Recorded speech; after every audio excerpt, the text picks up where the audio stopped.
Le sacrificateur, celui qui fait voilà, le service de sacrificature. Donc, bon, c'est la même chose. Berger, tout ça. Mais il dit de père. C'est-à-dire que c'est les deux à la fois. Amen. Père et prêtre. Prêtre et père. Donc, voilà le principe.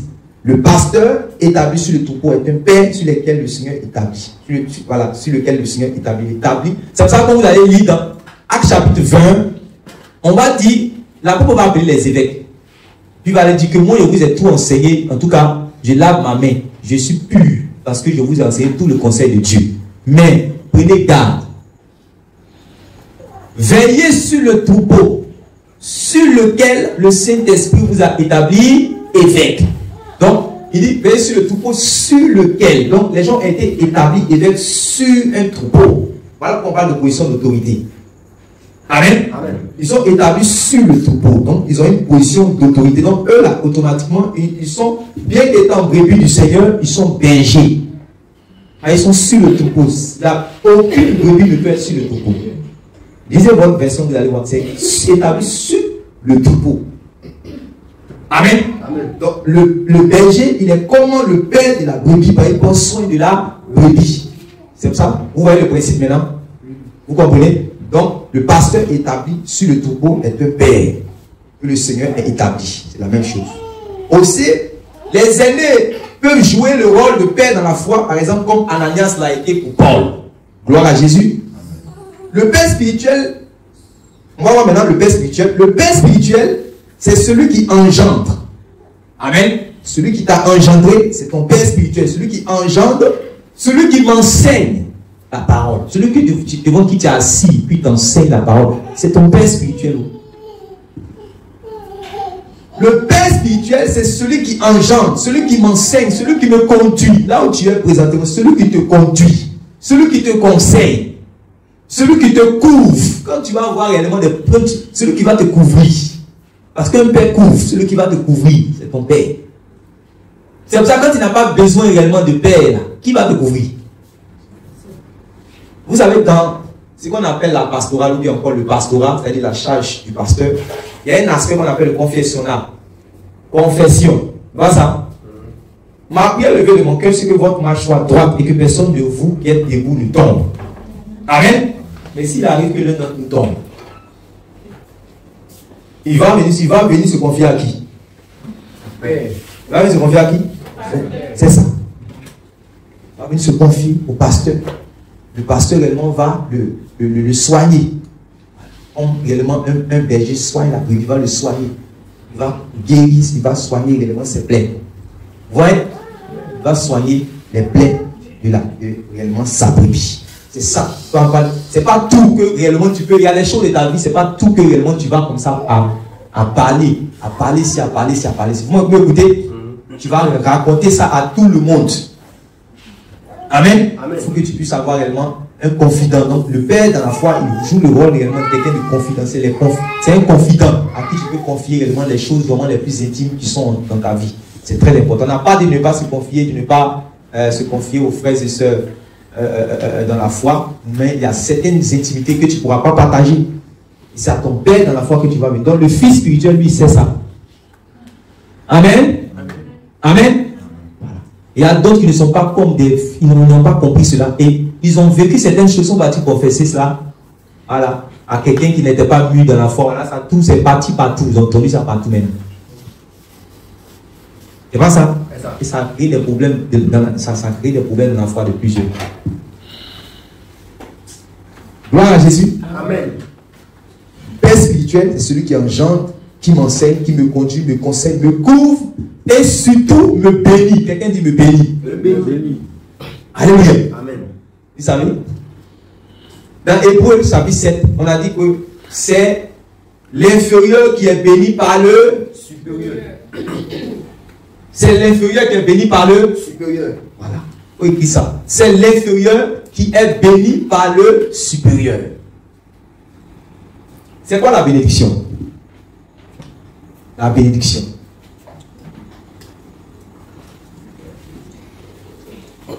La bénédiction. Qui veut parler premier? Qui veut parler?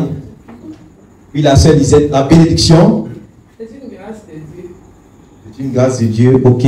Quelqu'un d'autre? La bénédiction, le frère Joël. Ce sont des paroles bien dites. C'est des paroles, des bonnes paroles qu'on prononce sur la vie de quelqu'un. Amen. Voilà la définition de la bénédiction. Bénédire, bénédire. Bénédire, ça. Une bonne parole. On dit sur la vie de quelqu'un. Gloire à Dieu. Amen. Il faut que tu aies quelqu'un qui va libérer une parole sur ta vie. Gloire à Jésus. Amen. Que tu aies quelqu'un béni la vie. Alléluia. Amen. Et c'est comme ça que Melchisédek a béni Abraham. Gloire à Jésus. On a besoin de quelqu'un qui va bénir ta vie. Tu as besoin de cela. Et le pasteur joue réellement ce rôle. Quand tu es un fils spirituel, c'est-à-dire que tu as quelqu'un qui est béni. Regardez, on parle par exemple de la doctrine d'imposition des mains. Aujourd'hui, la plupart des églises qui parlent de révéler la doctrine des apôtres, il n'y a pas imposition des mains. Puis eux-mêmes disent que tout le monde est frère, il n'y a pas pasteur.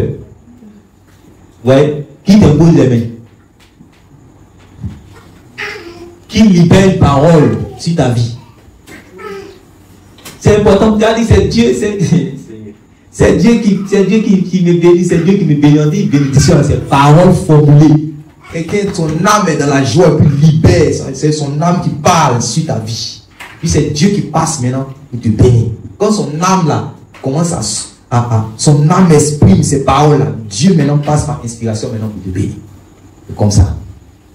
C'est un principe spirituel. Hein. Ça traverse les alliances. Ça n'a pas fait d'ancienne alliance, nouvelle alliance dedans. Ça ne ment pas. Il n'y a pas fait d'alliance. Est-ce que vous me comprenez? Amen. Voilà.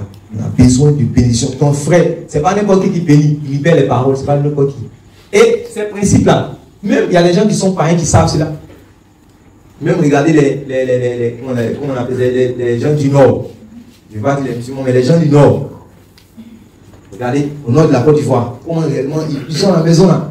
Souvent ils sont bandits au dehors. Ils sont voyés au dehors. Mais à faire des. Comment on appelle ça? Comment on dit ça en chose là? Dans leur itinéraire. Le papa là. Ils sont chauds pour recevoir les doigts. C'est ça. Pour recevoir les doigts. Et puis là, quand ils sont quelque part avec les grands, les vieilles personnes, voilà, ils les respectent parce qu'ils veulent recevoir réellement ce qu'on appelle le doigt. Gloire à Jésus. C'est ça. Quand vous allez au Nigeria, là, mais c'est fort. Les gens s'abaissent. Ils veulent saluer le papa, le parent, ça baisse. C'est ça même qui a fait que c'est manifesté dans leur culture, jusqu'à même avec leur mari. Elle se comporte comme ça aussi. Oui, quand ils viennent servir les Sénégalaises, vous allez voir aussi ces mêmes habitudes là, c'est l'éducation. Si vous voulez être béni là, c'est ça. Amen. Amen. Donc, le père spirituel, il est celui qui engendre, il est celui qui m'enseigne, il est celui qui me conduit, il est celui qui me conseille, il est celui qui me couvre et surtout me bénit. Alléluia. Et ces gens-là qu'on vient de citer, tout ce qu'on a cité, aînés, père spirituel, un pasteur, père qui nous ont précédés, père biologique, toutes ces personnes-là, ils méritent de la déférence et l'honneur. Ils méritent la déférence et l'honneur. Regardez, il y a des pasteurs, par exemple, quand ils sont en train de parler d'Abraham, ils peuvent parler d'Abraham avec un manque de respect. Il y a des pasteurs qui peuvent parler vraiment des partages, mais avec un manque de respect. On n'a pas dit que ces gens-là sont sans défaut. On peut prêcher réellement en enseignant même sur les défauts pour que ça puisse servir d'exemple pour ne pas que les autres aussi fassent des erreurs. C'est bon. Mais quand on parle d'eux, quand même, il faut un certain respect. Vous savez pourquoi? Quand l'apôtre Jude a commencé à parler des faux pasteurs là, il a dit que les gens, ils injurient les gloires. Vous avez déjà lu ça? Ils injurient les gloires. Il y a des choses, il y a des principes que ce n'est pas une affaire que tu es dans la nouvelle alliance. Non, il faut respecter ces principes-là. Vous comprenez ça? Donc ces personnes-là méritent de la déférence, l'honneur, et il y a une connexion spirituelle entre le Père et le Fils spirituel. Et il y a un amour que Dieu crée entre les deux. Gloire à Jésus. Amen. Il y a des gens, je ne vais pas forcément citer le nom, mais quand ils parlent, leurs entrailles, ils sont contents. C'est-à-dire qu'ils savent qu'il y a une connexion. Ils peuvent s'arrêter, ils peuvent s'asseoir à côté de moi, ils vont m'écouter sur le mot, ils sont là, ils sont là, ils sont là. Avant de partir, ils vont me dire de prier pour eux. L'année ne peut pas passer que, on va dire 2021, 2020, puis voilà là comme ça, sans que je n'ai pas libéré de parents dans sa vie. C'est quelque chose de naturel. On ne force pas. C'est quelque chose qu'il a eu la révélation et c'est très important. Vous savez, un jour le Seigneur Jésus, il s'est arrêté avec les disciples, il dit, bon, qui dit-on que je suis? Qu'est-ce que les gens disent de moi? Les apôtres disent, les gens disent que tu es Élie, d'autres disent que tu es Jérémie, d'autres disent que tu es l'un des prophètes. Il dit, d'accord, ok, c'est bon. Mais vous qui êtes avec moi, j'ai besoin de votre révélation de ma personne. Gloire à Jésus. Amen. Qui dites-vous que je suis? C'est là où Pierre a dit que tu es le Christ, le Fils du Dieu vivant. Donc il avait besoin que l'apôtre, il avait besoin que son disciple puisse avoir la révélation de sa personne. C'est pour cela que celui qui te conduit, il a toujours besoin naturellement de savoir comment tu le vois. Comment tu le vois? C'est ça. Comment tu le vois? Dis à ton frère, comment tu le vois? Dis-lui, comment tu le vois? Gloire à Jésus. Donc, prends ton cahier. Il dit, c'est qui donc le Fils spirituel? C'est qui donc le Fils spirituel? C'est qui donc le Fils spirituel? Le Fils spirituel, c'est ce qu'était Élisée ou Élie. Je répète, le Fils spirituel, c'est ce qu'était Élisée pour Élie. Qui sait comment Élisée a été réellement... Élisée a commencé à marcher avec Élie.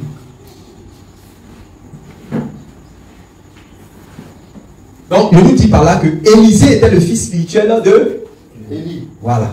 Ce que je dis, le fils spirituel, c'est ce qu'était Élisée pour Élie. 1 Roi chapitre 19, verset 16 à 21. On va lire un peu. Comme nous sommes dans un enseignement, il faut que nous puissions comprendre les choses dans les détails. 1 Roi chapitre 19, verset 16 à 21. 1 Roi chapitre 19, verset Jéhu. Tu poindras aussi Jéhu, fils de Nimshi. Fils de Nimshi. Pour roi d'Israël. Ouais, bon, cite, non? On dit Jéhu, on dit qu'il est fils de Nimshi. Pourquoi on est obligé de dire ça? Parce que eux, c'est comme ça. Amen. C'est comme ça, il faut citer réellement qui est ton père. Pour qu'on puisse savoir tu es qui. C'est très important. Oui. Et tu poindras Élisée. Et tu poindras Élisée. Fils de Shaphat. Donc Élisée, qui est son père? Shaphat. Qui est le père d'Élisée? Shaphat. Qui est le père d'Élisée? Shaphat. Ok. Allons-y.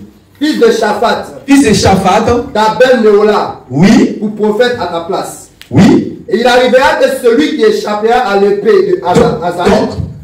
On va oindre Jéhu pour roi et on va oindre Élisée pour prophète. La dernière fois que je parlais de l'onction, on lui a dit qu'il y a une onction pour prophète, une onction pour roi, une onction pour sacrificateur. C'est ça qu'on entend de voir ici. Oui. Il arrivera que celui qui échappera à l'épée de Hazaël, oui, Jéhu le fera mourir. Oui. Et celui qui échappera à l'épée de Jéhu, Élisée le fera mourir. Oui. Mais je laisserai en Israël 7000 hommes. Tous ceux qui n'ont point fléchi les genoux devant Baal. Oui. Et dont la bouche ne l'a point baisé. Oui. Élie partit de là et il trouva Élisée, fils de Shaphat.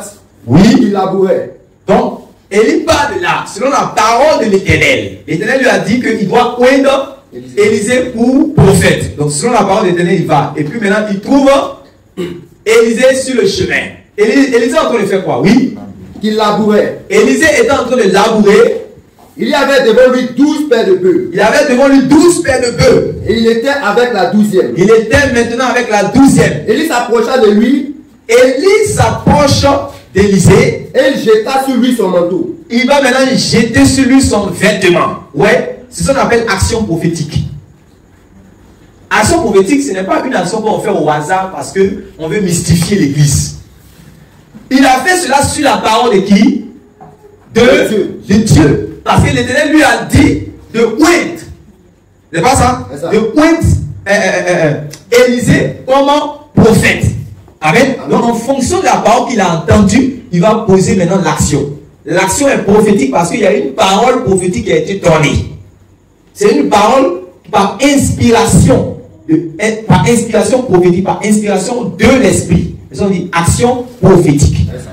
C'est clair? Donc, en fonction de ce que Dieu lui a dit, il voit maintenant Élisée, et puis il jette sur lui réellement son vêtement. Donc, Élisée, en étant réellement en Israël, c'est qui est Élie. Qui est en Israël, c'est pas qui est Élie. Hein? Voilà. Ici, on a un roi chapitre combien? 19. On voit chapitre 18 déjà, c'est là-bas qu'il y a eu sur la montagne, tout ce qui s'est passé. Ouais, voilà. Donc, tout le monde sait réellement qui est Élisée. Qui est Élie. Amen. Tout le monde sait qui est Élie. Oui. Élisée quittant ses bœufs courut vers Élie et dit, laisse-moi embrasser mon père et ma mère. Donc, c'est comme le Seigneur Jésus, quand il est en train de marcher, puis il a regardé les deux fils de Zébédée. Il est en train de pêcher avec réellement le père. Puis il dit, Jacques, Jean, venez avec moi. Vous comprenez? Ici, c'est le même c'est spirituel. Jacques, Jean, venez avec moi. Ils ont fait quoi? Ils ont laissé le père.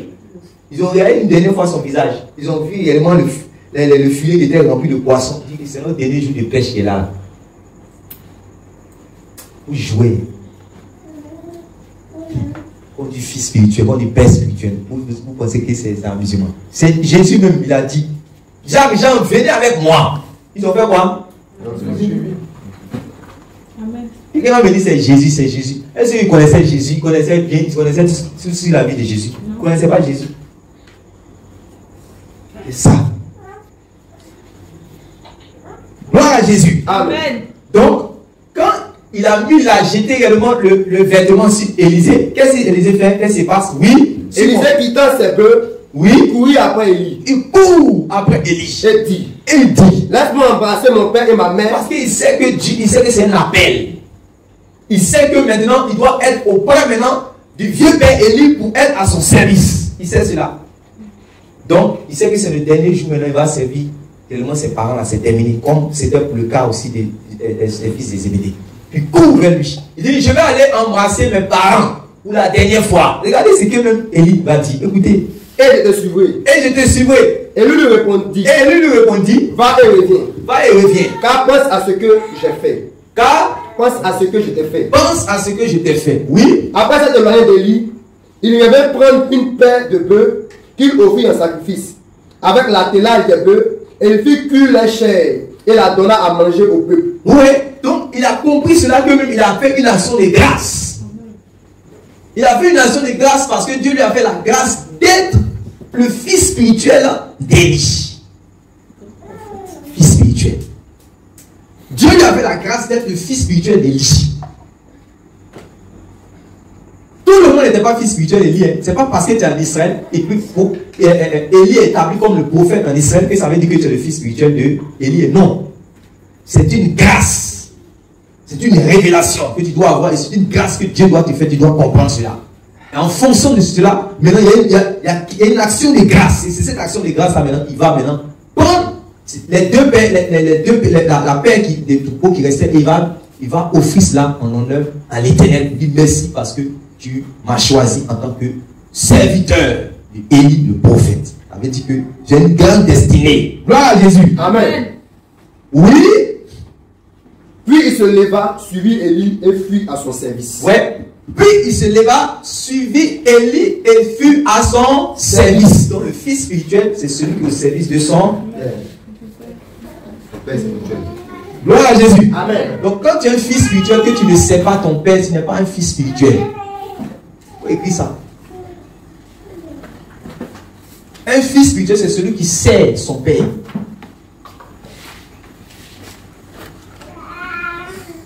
Non, je suis serviteur de Dieu. Je suis serviteur de Dieu. Il faut servir ton père spirituel. Un fils spirituel, c'est celui qui sait son père.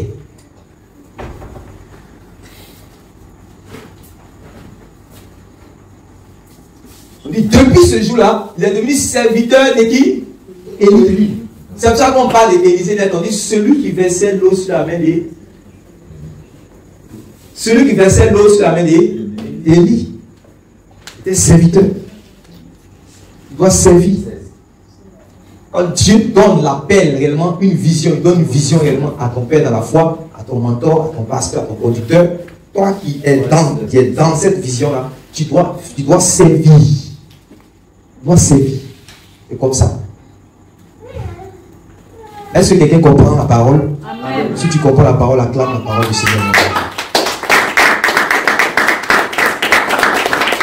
Maintenant, regardez quelque chose. Quand Élisée va servir auprès d'Élie, vous allez voir qu'à un certain moment, les fils des prophètes vont dire à Élisée que voilà, ton père, ton maître là, il va partir. Il va partir. Et vous, quand vous lisez dans 2 Rois chapitre 4, dans 2 Rois chapitre 4, on va voir qu'il va faire le chemin de Bethel, Gilgal, Jéricho, tout ça. Mais, avant qu'Élie va monter, Élie va soumettre son serviteur Élie à un exercice spirituel. Parce que vous savez qu'Élie comment? Son serviteur Élisée a un exercice spirituel. Voilà. C'est ce nom-là le fait. Amen. Amen. Donc, Élie maintenant doit monter. Et Élisée est le serviteur d'Élie. Lui s'applique seulement à faire les choses physiques. Tout ce que, en tout cas, il est au service. Dès que papa Élie a besoin de manger, ils sont au marché, ils sont fait le marché, ils préparent. Papa Élisée mange. Papa Élie mange. Ouais. Donc, dès que papa Élie réellement a sommeil, il dit le vieux, t'as sommeil. Je vois, depuis qu'on est en train de parler à tes yeux, comment ça fait, tu connais ta sommeil. D'accord, il est parti faire tout ça. Même quand il fait le lit, le vieux dort. Ouais. Quand le vieux veut monter sur, je ne sais pas si c'est un cheval ou bien c'est quoi. Voilà, un âne parti quelque part, il met le truc, il fait. Tu le vieux, il faut monter. Comme ça, il servait. Mais, Élie était un voyant. Quelqu'un dit voyant.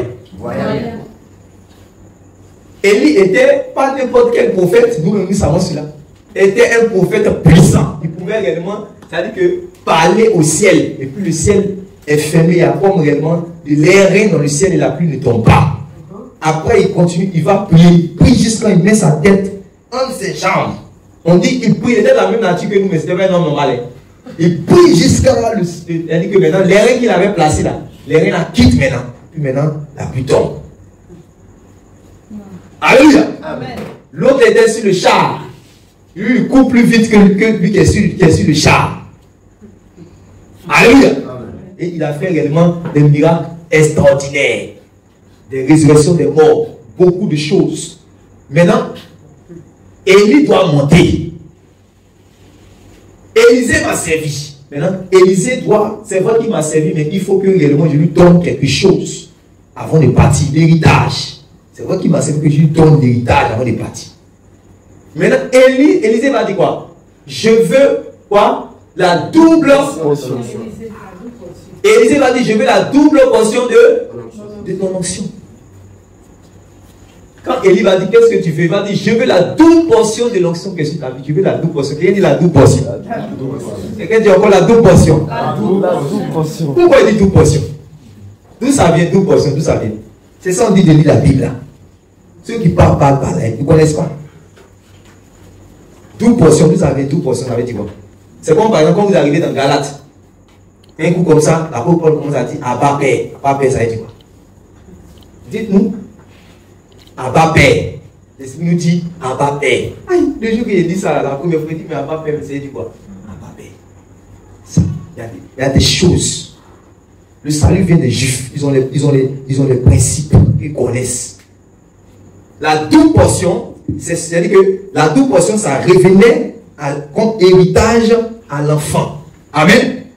Pourquoi Élisée demande la double portion? Il la demande parce qu'il se considère comme le fils. Car selon la tradition des Juifs, c'est le fils aîné qui avait droit à la double portion de l'héritage. Alors qu'il demande la double portion. Qui demande la double portion, ça veut dire qu'il est le fils d'Élie. L'héritage que lui devait avoir, c'est ce qu'il est en train de faire pour ses parents. Là.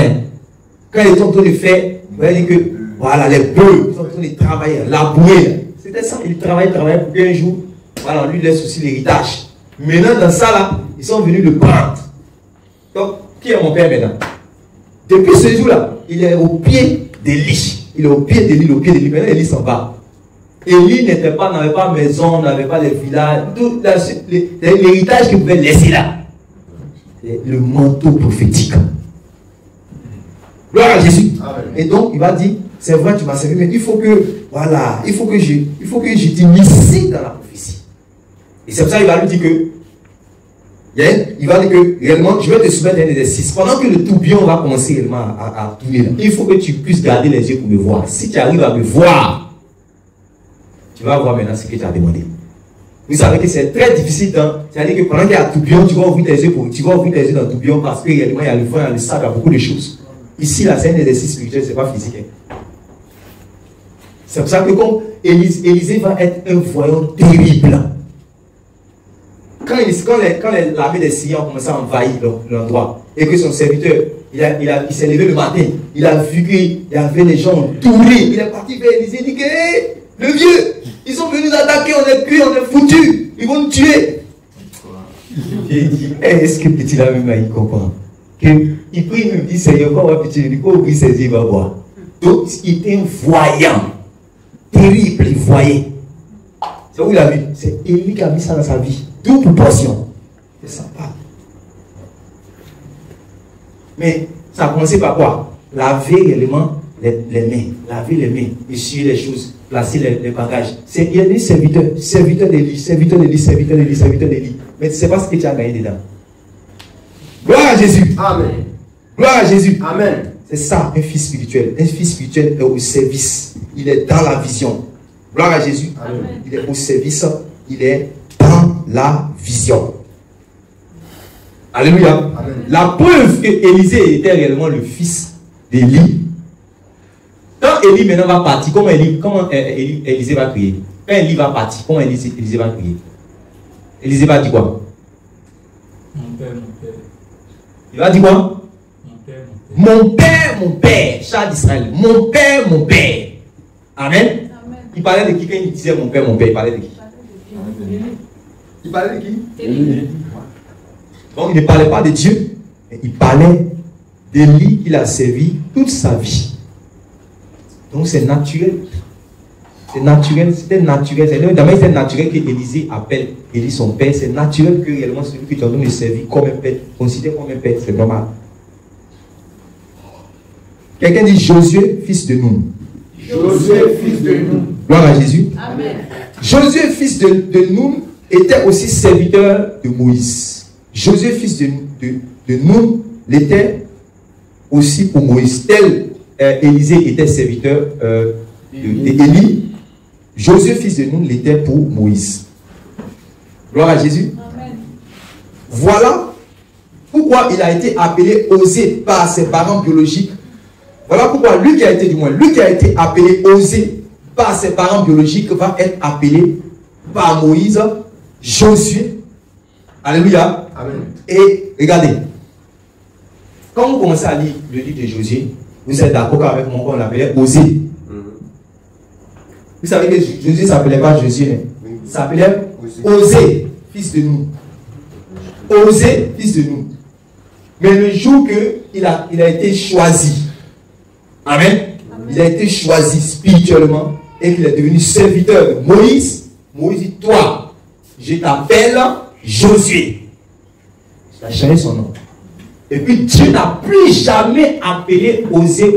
Jamais. Il a commencé maintenant à l'appeler Josué. Amen. Est-ce que vous comprenez? Amen. C'est la même chose aussi pour le Seigneur Jésus. Simon. Tu vois comment il s'appelle? Oui. Simon, fils de Jonas. Il dit, toi, tu ne t'appelleras plus Simon. On va t'appeler Pierre. C'est fini. Jusqu'au Dieu, on l'appelle comment? Pierre. Le spirituel, il ne faut pas t'amuser. Ce qu'il va dire, c'est ta vie là. Ça va changer ta vie. C'est un véritable serviteur de Dieu seulement. Tu vas voir, ça va changer ta vie. Dieu lui-même s'est mis dans la chose. C'est-à-dire qu'à partir de ce moment, comme Moïse appelle le jeune Osée là, Josué, Dieu aussi dit, je ne l'appelle plus Osée, je l'appelle Josué. Parce que Dieu respecte les principes. C'est pour ça que souvent, il nous arrive par exemple dans les eaux du baptême, quand le Seigneur nous donne une inspiration, il a dit, telle personne par exemple, telle soeur, mais tel frère, voici le nom que le Seigneur me dit, on doit t'appeler. Et Dieu est dedans aussi. Regardez les Barnabas, on l'appelait comme avant. Joseph. On l'appelait fils de l'exhortation. On l'appelait Barnabas. Dieu là, nous tous on appelle aujourd'hui Barnabas. Le spirituel, c'est pas du jeu. C'est nous, on est en train de s'amuser à ça. Ah, Saint-Esprit. Pas du jeu. Josué était serviteur de Moïse. Partout où Moïse allait, il était là. Quand Moïse, Dieu envoie Moïse dans la tente d'assignation, quand la gloire venait, puis tout le monde se cachait, Josué était la seule personne qui était là-bas aussi. Il intercédait. Il intercédait même. Après même, Moïse est sorti. Josué est resté. Chaque fois qu'on dit, on cite le nom de Josué, on dit serviteur de Moïse, serviteur de Moïse, serviteur de Moïse. Et ne pensez pas que Josué était un enfant comme réellement l'Élysée, quand il était un peu. Josué était un homme même. Bien. Voilà. Un homme bien âgé. Il était de la génération. La même génération que Moïse. Voilà. Mais il était serviteur de Moïse. Vous me comprenez? Serviteur de Moïse. C'est qui un fils spirituel? Un fils spirituel, c'est un disciple. Quelqu'un est disciple. Disciple. Quelqu'un est disciple. Disciple. Gloire à Jésus. Amen. Avant que tu vas développer ce thème, tu vas prier pour que réellement tu puisses avoir le caractère de Élisée. Ce caractère que Élisée avait auprès réellement de Élie, tu puisses avoir ce caractère. Tu puisses avoir ce caractère que Jésus avait auprès de Moïse, tu puisses avoir ce caractère. Il faut prier sincèrement au nom de Jésus. Prie afin que tu sois un vrai fils. Prie afin que tu sois une vraie fille spirituelle, un vrai fils spirituel. Prie au nom de Jésus. C'est très spirituel. Dieu n'a pas changé, à moins que Dieu ait changé, mais s'il est le même, c'est très spirituel. Ce que nous sommes en train de voir est très profond et très essentiel. Vous allez voir que si nous avons compris cette notion, nous allons avancer. Les choses sont dans la négligence, dans la nonchalance, parce que ce côté-là n'est pas bien compris. Comprenons cela, vous allez voir ce qui va se passer. Vous allez voir que personne ne va jouer l'œuvre de Dieu ici. Vous allez comprendre que lorsqu'on va vous confier une tâche, vous allez voir que c'est Dieu directement qui vous confie la tâche, mais ce n'est pas un homme. Seulement, comme Dieu ne peut pas parler directement, il a passé par un homme pour vous donner telle direction, pour vous dire telle chose, telles instructions.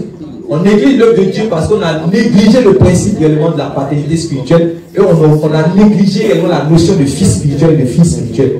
Prions au nom de Jésus que Dieu nous donne de comprendre ces choses. Que Dieu nous donne de comprendre ces choses. Que Dieu nous donne de comprendre ces choses. Que le caractère d'Élisée soit ton caractère. Que le caractère de Josué soit ton caractère. Au nom de Jésus-Christ. Amen. Amen. Amen. Veuillez vous lever. Veuillez vous lever s'il vous plaît. Veuillez vous lever s'il vous plaît. Un fils spirituel, c'est un disciple. Quelqu'un est disciple. Disciple. Quelqu'un est disciple. Disciple. C'est qui est disciple? Un disciple, c'est celui qui suit les enseignements de son maître. Un disciple, c'est celui qui suit les enseignements de son maître. Oui, c'est ça que tu voulais dire. Amen. Un disciple, c'est celui qui suit les enseignements de son maître. Donc, on va comprendre ce principe-là. On va aller dans les prophètes. Vous allez voir, Dieu va nous montrer quelque chose. C'est très important. Quand vous allez savoir ces choses, quand vous allez lire même les prophètes, parce que c'est bon de lire la Bible. On nous dit, allons-y, lire la Bible. Des Genèse, l'Apocalypse, c'est pas que c'est mauvais, c'est bon. Le Saint-Esprit peut vous aider à comprendre certaines choses, tout ça. Mais en fait, comme je vous ai dit, les gens qui ont lu avant vous, ils ont lu 2 fois, 3 fois. Puis ils ont compris. Et puis ils peuvent vous dire que ah, ça là, voilà, ça veut dire ça, voilà, ça veut dire ça. Quand tu dis, tu vois, tu commences à voir clair dedans même. Qui était réellement, on va comprendre réellement ça sur les prophètes. Amen. On vient de dire que le fils spirituel, c'est-à-dire que c'est un disciple. Amen. Un fils, c'est un disciple. Donc, pour mieux comprendre cela, nous allons aller chez les prophètes. Vous avez déjà entendu dans la Bible ce qu'on appelait les fils des prophètes. Non? Vous avez déjà lu les fils des prophètes, les fils des prophètes, les fils des prophètes, les fils des prophètes. Qu'est-ce que ça veut dire? Les fils des prophètes. Marie-Ange. Les fils des prophètes. Qui étaient les fils des prophètes? Ils avaient les fils des prophètes. C'est ceux-là qui avaient l'onction de prophète sur leur vie. Les fils des prophètes étaient ceux-là qui avaient l'onction des prophètes sur leur vie. Oui. Pour moi, quand je lisais fils des prophètes, je comprenais comme des fils biologiques des prophètes. Oui. Ouais. Voilà. Puisqu'on voit fils des prophètes. Fils des prophètes, voilà. Les fils des prophètes, qui étaient-ils? Étaient-ils les fils biologiques de ces hommes de Dieu? Contrairement à la transmission de manteaux et de charges chez les sacrificateurs qui se faisaient exclusivement dans la dynastie lévitique, le manteau prophétique était accordé par appel prophétique. Amen. Si vous lisez par exemple, on parle de Ézéchiel. Quand on dit Ézéchiel chapitre 1, Ézéchiel était le fils du sacrificateur Bouzi. Et Ézéchiel, puisqu'il est lévite, c'est-à-dire qu'il est la tribu de Lévi, quand la grâce est sur ton père, c'est sûr que réellement, si tu es bien éduqué, la grâce aussi peut continuer sur toi, tu vas être un futur sacrificateur.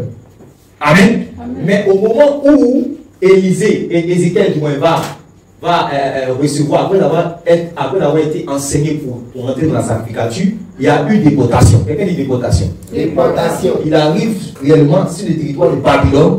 Dieu, selon son plan, a décidé de faire de lui réellement un prophète. Et Dieu maintenant va lui donner des visions. À partir de cette vision, maintenant, il va rentrer dans le ministère prophétique. Sinon, lui, il avait été éduqué par un parent qui était sacrificateur. Il allait continuer à être sacrificateur. Vous avez vu que Élie, on parle d'Élie, Élie le sacrificateur, dans le livre de Samuel. Quoi ça? On parle d'Élie le sacrificateur, 1 Samuel chapitre 1, 1 Samuel chapitre 2. Ses fils étaient des quoi? Ses fils étaient des sacrificateurs. Mais pour les prophètes, c'est la même chose. On a vu que Élisée était réellement le fils spirituel d'Élie. Amen. Mais ce n'était pas le fils biologique de Élie. Mais il a reçu également le manteau prophétique.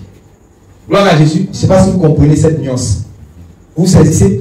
Mais on peut être aussi également fils biologique d'un prophète et puis recevoir le manteau prophétique. Vous allez lire, si vous lisez le livre d'Ésaïe, vous allez voir qu'il avait des fils, même sa femme. Celui-là, le manteau prophétique, c'est comme amusement. Tout le monde était dedans. Amen. Amen. Amen. Amen. Donc, contrairement à la transmission de manteaux et de charges chez les sacrificateurs qui se faisaient exclusivement dans la dynastie lévitique, le manteau prophétique était accordé par appel prophétique. Les fils des prophètes étaient les disciples des prophètes. C'est bon, on m'arrive. Les fils des prophètes étaient les disciples des prophètes. Ces prophètes, qui étaient réellement ces prophètes dont les fils des prophètes étaient les disciples? Ces prophètes qui étaient les chevronnés et les plus rodés et les plus honorés par l'Éternel, c'est ceux-là réellement qui avaient les fils des prophètes à leur service. C'est pour cela que je vais nous donner des passages, nous allons voir. Prenons 1 Roi chapitre 18. 1 Roi chapitre 18, verset 13. On va voir les fils des prophètes, les fils des prophètes. Je vais nous faire remarquer certaines choses. 1 Roi chapitre 18, verset 13. 1 Roi 18. D'abord, lis 1 Samuel chapitre 10, verset 5. Je crois que le jour qu'on parlait des langues, on avait lu ce passage, mais je vous avais dit que de souligner cela parce qu'on allait ouvrir une brèche. Et ça devait faire attention. 1 Samuel chapitre 10. On a dit qu'il y a des prophètes qui descendaient du lieu sacré. C'est pas ça? Les fils des prophètes qui descendaient du lieu sacré. Regardez. Oui. 1 Samuel chapitre 10, verset 5. 1 Samuel 10, verset 5. Oui. Après cela, tu arriveras à Gibéa Elohim. Tu arriveras à Gibéa Elohim. Où se trouve une garnison de Philistins.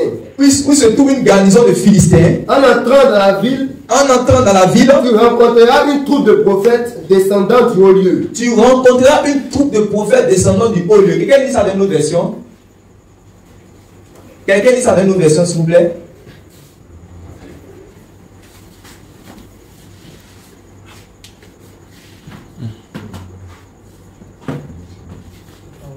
Quelqu'un dit ça dans une autre version, s'il vous plaît? Puis tu arriveras à Gibéa Elohim. Oui. Les chefs philistins sont à cet endroit. Quand tu seras près de la ville, tu verras regrouper un groupe de prophètes. c'est la même chose. Tu verras regrouper un groupe de prophètes, c'est la même chose. Regardez avec la version ici. Oui. Après cela, tu arriveras à Gibéa Elohim. Oui. Où se trouve une garnison de Philistins. Oui. Puis, en entrant dans la ville, tu rencontreras une confrérie de disciples de prophètes descendant du haut lieu. Tu rencontreras une confrérie de disciples de prophètes descendant du haut lieu. Qui est en train de parler? Qui est en train de parler? Qui en avait parlé? Samuel. Samuel. Vous savez que c'est en cherchant les adresses réellement de son père qui était que Saül va aller là-bas dans le territoire et Dieu va parler par avance à Samuel que voici celui que voilà, je vais choisir. C'est pas ça?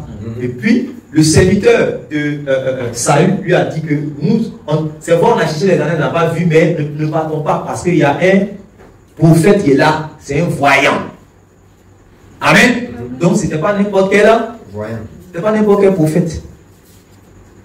C'était pas n'importe quel prophète. C'est ceux-là qui sont les chevronnés, qui sont les anciens, les plus rodés, qui sont honorés par l'Éternel dans la nation. C'est eux-là souvent, puisque vous savez dans le prophétique, c'est pour ça qu'on nous dit par exemple, dans le prophétisme, quand les gens pratiquent les prophéties, les parler en langue, les choses des prophètes, il y a souvent un peu de désordre. Pourquoi? Parce que les gens n'ont pas appris par exemple à prophétiser. Avant on apprenait, les gens qui étaient auprès des prophètes, ils apprennent comment les choses, comment réellement on donne une prophétie.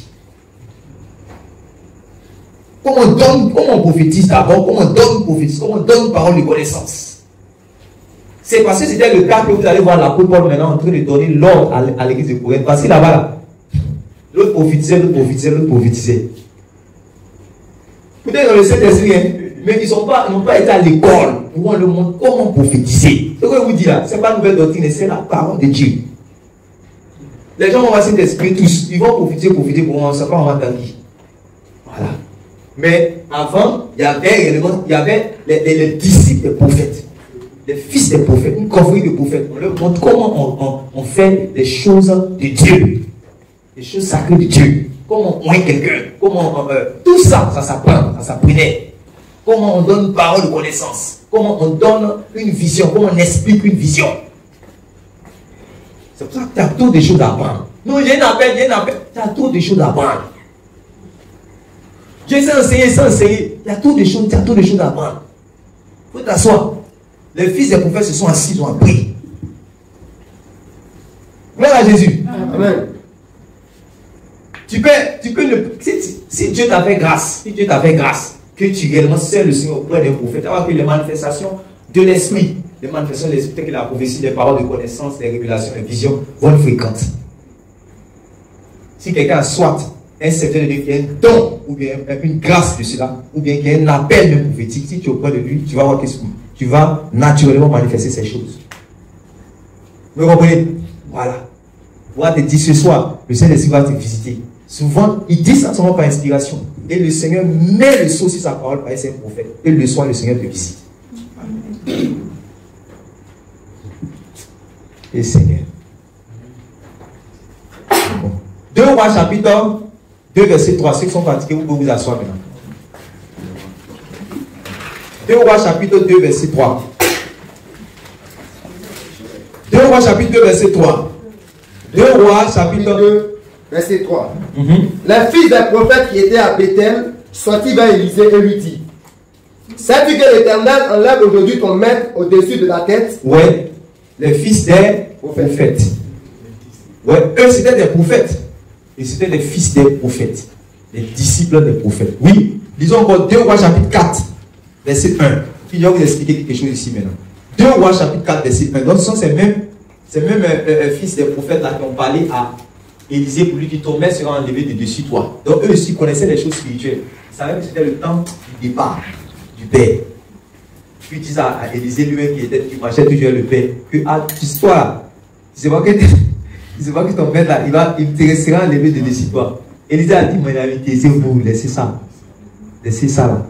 Et puis on vous attendait, vous servir le Dieu, vous n'avez pas servi maintenant. Quand vous devez m'apprendre quelque chose, moi je sais ce qu'il cherche. Ici est le Dieu. Le Dieu m'a dit que moi, il faut rester ici. Moi, je m'en vais. Il dit quoi? Si l'Éternel est vivant, je ne te laisserai pas. Je m'en vais à toi. Il a suivi à Gilgal, il a suivi à Jéricho, il a suivi au Jourdain, il a suivi à Bethel. Et ça, le Père, il avait lui. C'est ça. Quand tu suis quelqu'un dessus en rapport avec la révélation. Amen. Gloire à Jésus. Amen. 2 Rois chapitre 4, verset 1. Une femme, dans les femmes des fils des prophètes, cria à Élisée. Une femme, donc les femmes des fils des prophètes, cria à Élisée. une femme, dans les femmes, des fils des prophètes, cria à Élisée. Vous savez, vous avez déjà lu plusieurs fois ce soir, je vais vous expliquer un détail. Oui. En disant, ton serviteur, mon mari est mort. Elle dit en plus, mon mari était ton serviteur. Mon mari était ton serviteur. Ok, on a vu qui était serviteur d'Élisée. En comment elle, son mari, était serviteur d'Élisée. Je ne sais pas si vous avez déjà lu cette histoire, vous partez. On dit que son mari était serviteur d'Élisée. Comment? Maintenant, je vais vous expliquer. Tout à l'heure, on allait dans 2 Rois chapitre 3. C'est pas ça. On a parlé des fils des prophètes. On a dit que les fils des prophètes, c'est les disciples des prophètes. Et eux aussi, ils étaient soumis et ils respectaient et ils honoraient celui que Dieu avait élevé comme étant prophète chevronné de la nation d'Israël. Ils étaient à son service. Ils apprenaient, ils respectaient, ils honoraient l'onction qui était sur sa vie. Et remarquez, quand, comment on appelle ça, Élie va partir et que Élie va donner son manteau à Élisée. Élisée va prendre le manteau de lui, va frapper dans le Jourdain. Qu'est-ce qui va se passer? Le Jourdain va se fendre. Et les enfants, les fils des prophètes vont commencer à dire quoi? Qu'est-ce qui va se passer même? Qu'est-ce qui, pour ceux qui ont déjà lu l'histoire, quand ils ont vu ça, qu'est-ce qui s'est passé?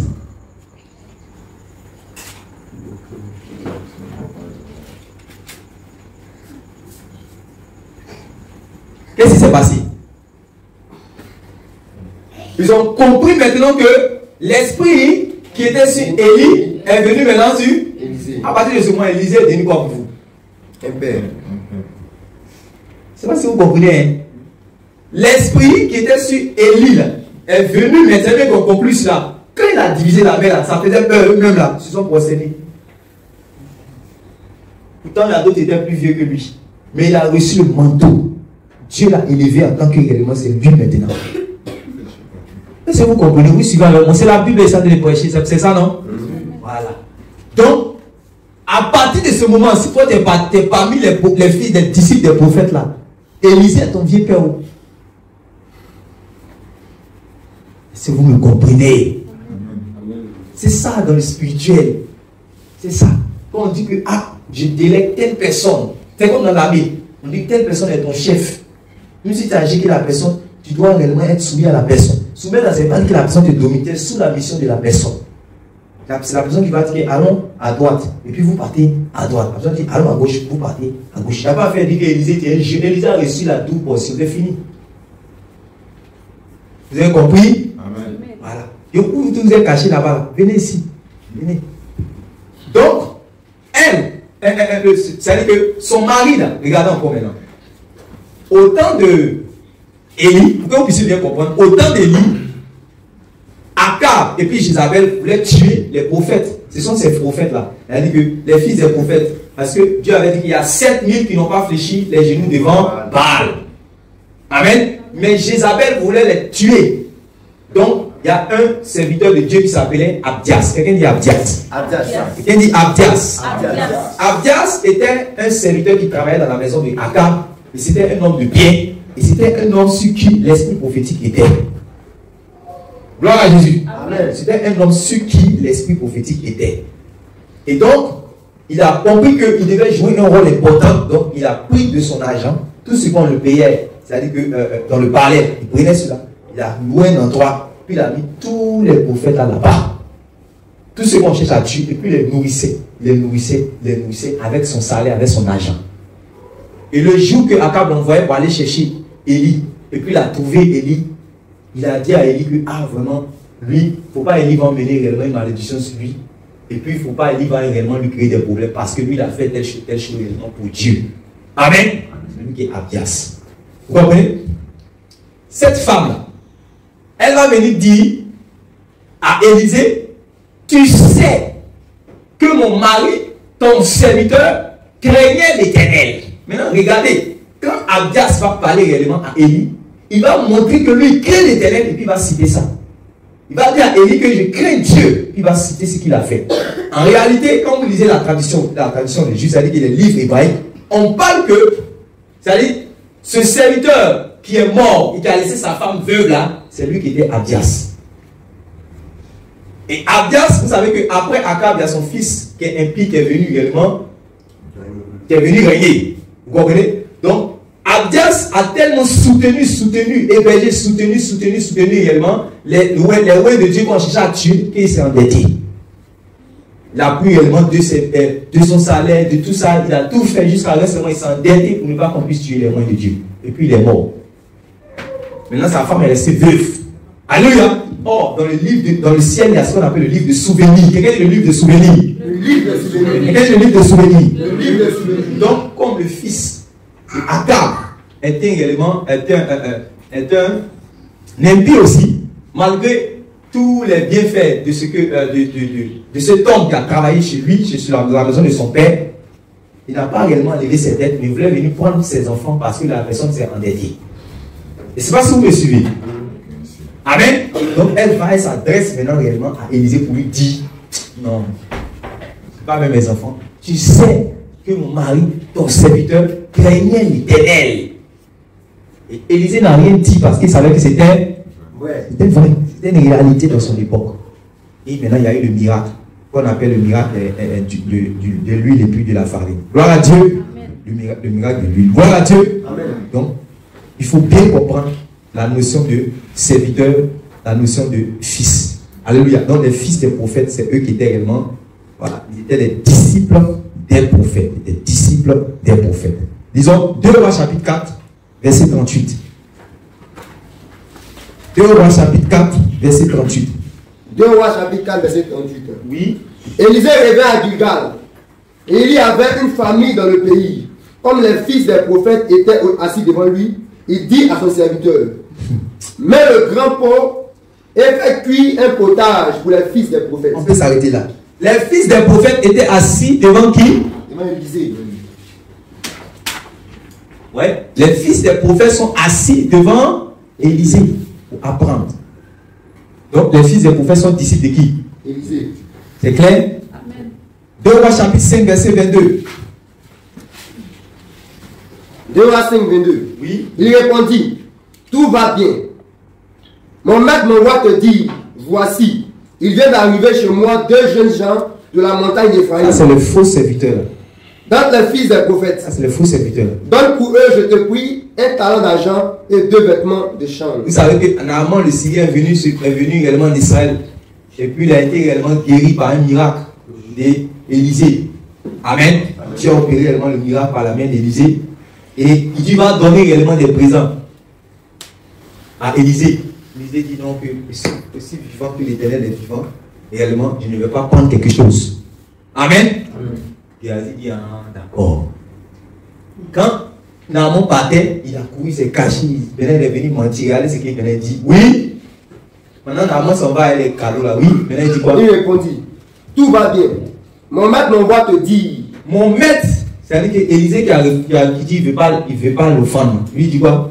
Mon maître m'envoie te dire. Mon maître m'envoie te dire. Voici. Voici. Il vient d'arriver chez moi 2 jeunes gens de la montagne d'Éphraïm. Il est en train de mentir.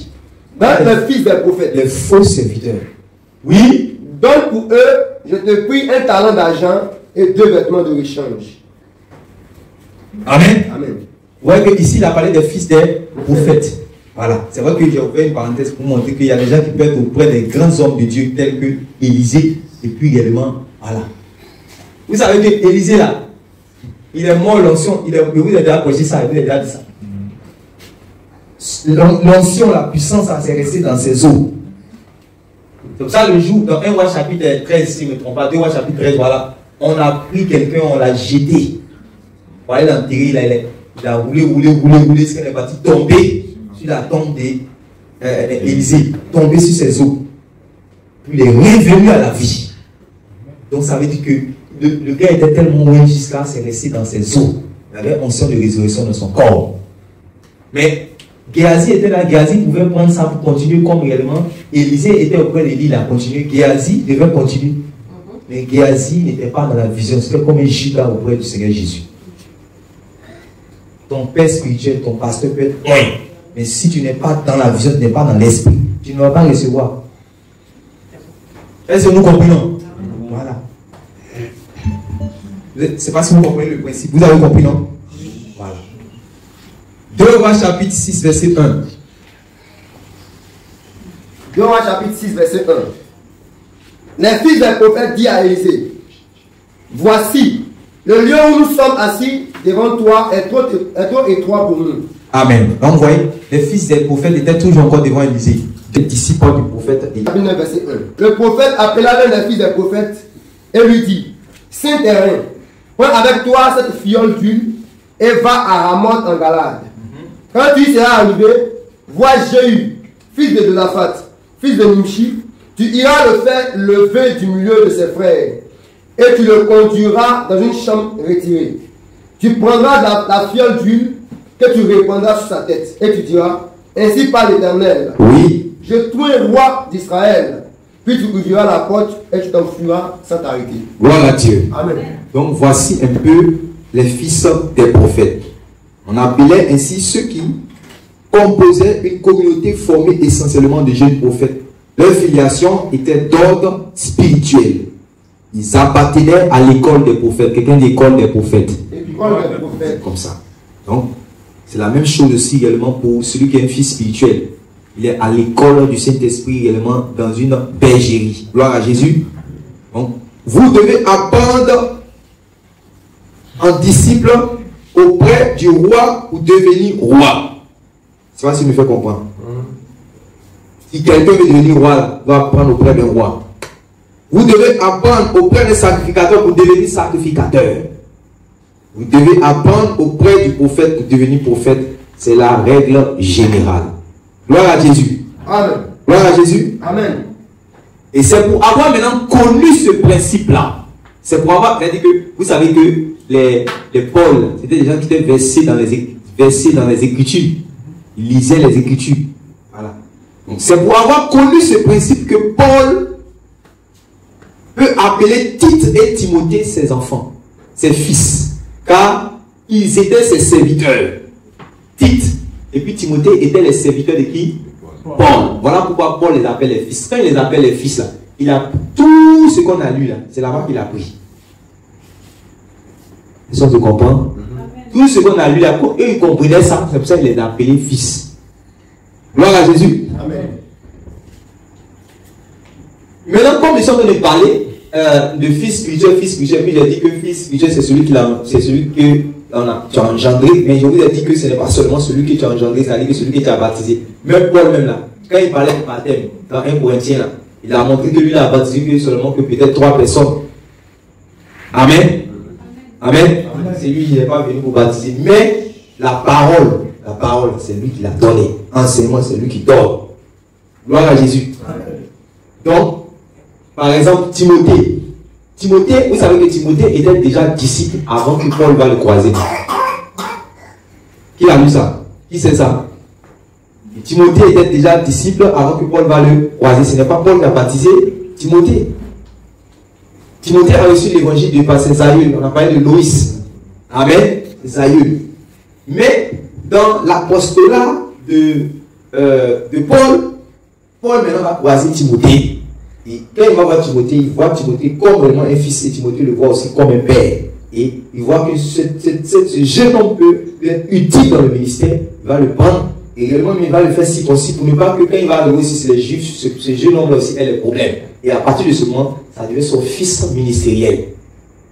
Gloire à Jésus. Son fils dans la voie, son fils dans la foi, son fils spirituel, parce que réellement il va lui inculquer les valeurs de Dieu, il va le faire grandir spirituellement et il va le coacher aussi dans le ministère. On peut appeler ça fils spirituel. C'est clair? Philippiens chapitre 2 verset 22. Philippiens chapitre 2 verset 22.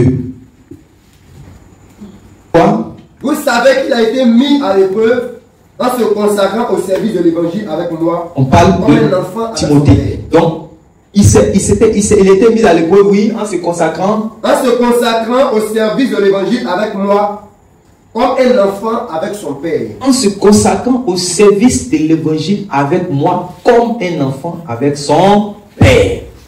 C'est ça, un fils spirituel. Consacré à l'évangile avec son père spirituel. comme réellement un enfant avec son père. Gloire à Jésus. 1 Corinthiens chapitre 4, verset 17. 1 Corinthiens chapitre